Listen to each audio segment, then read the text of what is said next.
Okay, while we have about 30 seconds or so left, one of the things that we talked about in the other videos you saw and then the PowerPoints and so on over the years is where we do record groove restoration, where we're removing the coatings on records from other cleaning systems, then the release agent.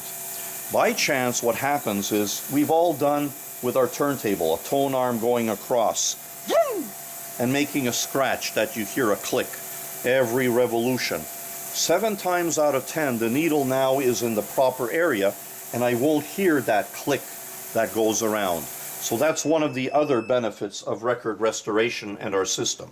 So let's take the record out, we'll wobble it, wobble wobble, there we go, and we'll put this back on the workstation, and now even less water. Now this is side 2. Remember, this is the side that we had problems with, okay? So if I now go, no more grease. Look, dried. Evaporates very quickly.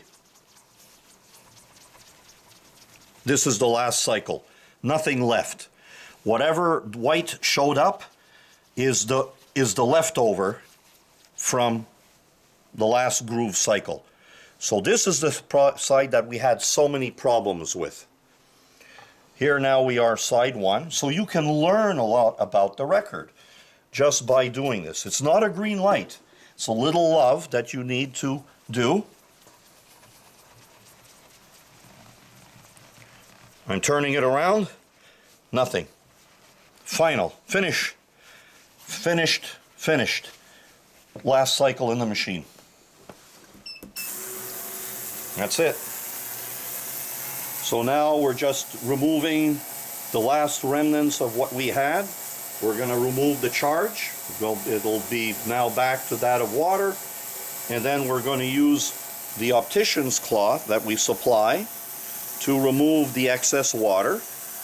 And then we're going to use this parastatic felt, which we talked about earlier. This one always stays with the machine, and it has a 10 micron diameter felt. So we polish the grooves, and then we'll go to the turntable.